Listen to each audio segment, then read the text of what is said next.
अस्सलाम वालेकुम, मैं हूं नीलम अरशद और आप देख रहे हैं वॉइस ऑफ उर्दू। एक नज़र आज की हेडलाइंस पर। वज़ीर ख़ारजा शाह महमूद कुरैशी की ज़ेर सदारत बैरून मुल्क पाकिस्तानियों की वतन वापसी से मुतालिक अहम इजलास। बैरून मुल्क मुकीम और कैद पाकिस्तानियों की जल्द वतन वापसी के लिए वज़ीर ख़ारजा का हर मुमकिन इक़दामात करने का अज़्म।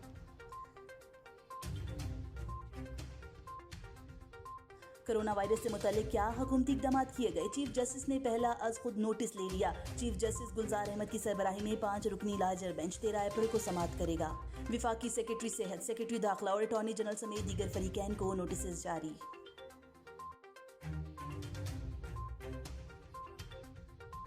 NDMA की जानिब से बलूचिस्तान के डॉक्टरों और तिब्बी अमले को हिफाजती सामान जारी कर दिया गया।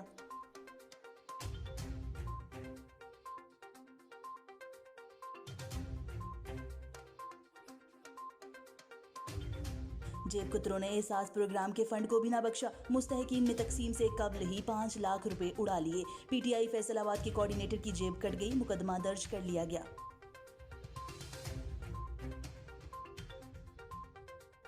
आज़ाद कश्मीर में कोरोना वायरस से निपटने के लिए अहम इजलास। वज़ीर आज़म राजा फारूक समेत आला हुक्काम की वीडियो लिंक के जरिए मीटिंग में शिरकत।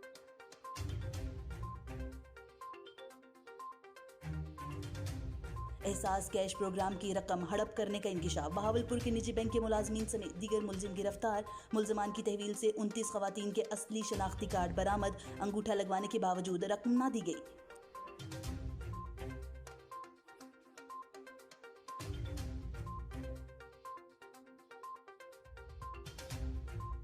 वज़ीर आज़म का कोरोना टाइगर फोर्स की रजिस्ट्रेशन में तौसी का फैसला। रजिस्ट्रेशन का वक्त 15 अप्रैल तक बढ़ा दिया गया। हमारे कोरोना रिलीफ टाइगर्स जिन्होंने रजिस्टर किया है, मैं आप सबको का शुक्रिया अदा करता हूं अपनी कौम की तरफ से, और आपको खराज तहसीन पेश करता हूं कि इस मुश्किल वक्त में आपने फ़ैसला किया कि आप हमारे साथ मिल के ये जहाद लड़ेंगे। अब तक 8.5 लाख मेंबर्स बन चुके हैं और हम चाहते हैं कि ये मज़ीद और हमारे मेंबर्स बढ़ें, तो 10 से हमने 15 अप्रैल को आखिरी डेट रखी है। अल-खिदमत फाउंडेशन की जानिब से नौशहरा के ख्वाजा सराओं में राशन की तकसीम। रज़ाकारों ने नौशहरा, कैंट और जहांगीरा में मुकीम ख्वाजा सराओं में राशन तकसीम किया। ख्वाजा सराओं में खुशी की लहर।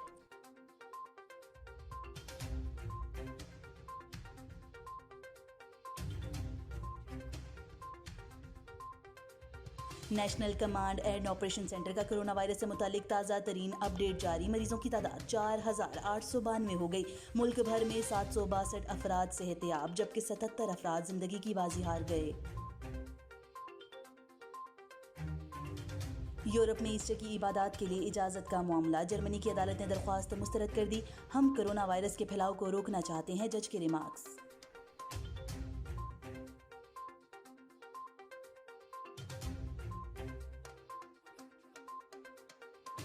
PIA का बरतानिया के लिए खसूसी फ़ज़ाई ऑपरेशन। मुसाफरों की स्क्रीनिंग के बाद बोर्डिंग कार्ड जारी किए गए। PK 701 इस्लामाबाद से 320 मुसाफरों को लेकर मैनचेस्टर रवाना हो गई।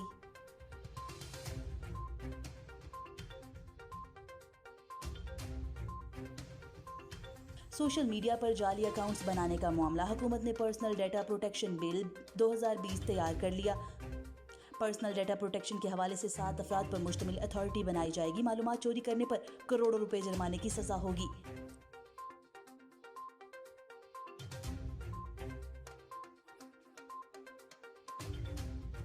मुल्क भर की तरह आज़ाद कश्मीर में कोरोना मरीजों की तादाद में मजीद इजाफा। मजमूई तादाद 35 हो गई। लॉकडाउन की मजीद सूरत हाल के जायजे के लिए रुख करते हैं मुजफ्फराबाद का, जहां हमें ज्वाइन कर रहे हैं शाहिद कयूम। जी शाहिद, बताइएगा मुजफ्फराबाद की क्या सिचुएशन है? जी बिल्कुल, मुल्क भर की तरह आज़ाद कश्मीर में भी कोरोना मरीजों की तादाद में दिन ब दिन इजाफा होता जा रहा है। पिछले 2 दिनों में आज़ाद कश्मीर भर से 7 नए कोरोना के केस सामने आए हैं, जिसके बाद मजमूई तौर पर आज़ाद कश्मीर भर में कोरोना मरीजों की तादाद 35 हो चुकी है। आज लॉकडाउन का आज़ाद कश्मीर में 20वां रोज़ है। गुज़िश्ता रोज़ आज़ाद कश्मीर के दारुल हुकूमत मुजफ्फराबाद में भी कोरोना का पहला केस सामने आया है, जिसके बाद आज़ाद कश्मीर भर में लॉकडाउन को मज़ीद सख्त कर दिया गया है। जगह जगह पर पुलिस और फौज ने नाके लगा रखे हैं اور اس بات کو یقینی بنایا جا رہا ہے کہ لوگ غیر ضروری طور پر گھروں سے باہر نہ نکلیں۔ آزاد کشمیر کے جو مختلف انٹری پوائنٹس ہیں وہاں پر بھی چیکنگ کو سخت کر دیا گیا ہے اور لوگوں کی اسکریننگ کی جا رہی ہے۔ بیرون ملک اور بیرون آزاد کشمیر سے جو لوگ آزاد کشمیر میں آتے ہیں ان کو قرنطینہ سینٹر میں بھی شفٹ کیا جا رہا ہے اور وہاں ان کے ٹیسٹ لیے جاتے ہیں اور جو لوگ وہاں سے نیگیٹو ہوتے ہیں انہیں ہی ان کے گھروں میں بھیجا جاتا ہے۔ آزاد کشمیر میں حالیہ لاک ڈاؤن کی وجہ سے سیاحت کے شعبے کو بڑا نقصان پہنچا ہے، کیونکہ آزاد کشمیر کے زیادہ تر جو لوگ ہیں وہ سیاحت کے شعبے سے ان کا ذریعہ معاش وابستہ ہے اور انہیں کافی نقصان پہنچا ہے، کافی لوگ بے روزگار ہو چکے ہیں۔ ابھی تک تو لاک ڈاؤن 14 اپریل تک آزاد کشمیر میں جاری رہے گا، لیکن اس بات کا عندیہ وزیر اعظم آزاد کشمیر راجہ فاروق حیدر خان نے بھی دیا ہے کہ اگر کرونا کے مزید کیسز سامنے آتے ہیں تو اس لاک ڈاؤن میں مزید اضافہ بھی کیا جا سکتا ہے۔ جی بہت شکریہ شاہد قیوم، ہمیں مظفر آباد سے آگاہ کر رہے تھے۔ اب رخ کرتے ہیں راول پنڈی کا، جہاں سے وائس آف اردو کے بیورو چیف سجاد حیدر ہمیں جوائن کر رہے ہیں۔ جی سجاد، کیا تفصیلات ہیں آپ کے پاس؟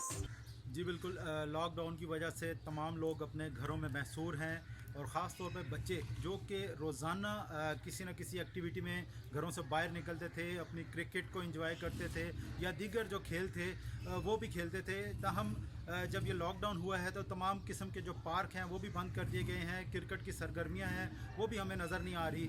اس حوالے سے اگر ہم دیکھیں تو آج کل بچوں نے ایک نیا شغل جو ہے وہ ڈھونڈ لیا ہے۔ تمام جو علاقے کے بچے ہیں وہ شام کو اپنی اپنی چھتوں پہ چڑھتے ہیں اور پتنگ بازی کی جو محفل ہوتی ہے وہ سجاتے ہیں۔ تقریباً تمام چھتوں پہ شام کے وقت جو اپنے گھروں میں رہنے والے بچے ہیں وہ اپنے گھروں پر آ جاتے ہیں چھتوں پر اور اس کے بعد پتنگ بازی شروع کرتے ہیں اور یہ سلسلہ جو ہے وہ شام مغرب تک جاری رہتا ہے۔ گو کہ پنجاب حکومت کی جانب سے پتنگ بازی پر پابندی ہے، لیکن اس حوالے سے ہمیں کچھ نرمی دیکھنے میں آ رہی ہے۔ پتنگ فروشوں پر ضرور پابندی ہے، لیکن پتنگ اڑانے والوں کے ابھی تک کوئی ایسی ہمارے سامنے کوئی ایسی صورتحال نہیں آئی کہ کسی پتنگ اڑانے والے بچے کو ان دنوں میں جو ہے وہ پنجاب پولیس نے یا کسی اور علاقے سے ایسی اطلاعات نہیں ملی کہ جن کو پکڑا گیا ہو اور یا ان پر کسی قسم کا کوئی قانونی جو پرچہ وغیرہ ہے وہ درج کرایا گیا ہو۔ تاہم یہ ایک اچھی ہیلتھی ایکٹیویٹی ہے، لوگوں کو گھروں میں محصور کرنے کے بعد اپنے ہی گھروں میں لوگوں نے یہ اس قسم کی ایک اچھی جو ہے وہ شغل ہے وہ ڈھونڈ لیا ہے، جس کے بعد تمام جو لوگ ہیں وہ لاک ڈاؤن کی وجہ سے گھروں میں محصور تھے، لیکن یہ ایک ہیلتھی ایکٹیویٹی ہے جو کہ بچے اپنے گھروں پر دیکھ رہے ہیں۔ جی یہ تھی اب تک کی ہیڈ لائنز۔ مزید خبروں اور پروگرامز کے لیے وزٹ کیجیے ہماری ویب سائٹ www.voiceofurdunews.nl یا فیس بک پیج پر کلک کریں۔ دیکھتے رہیے وائس آف اردو۔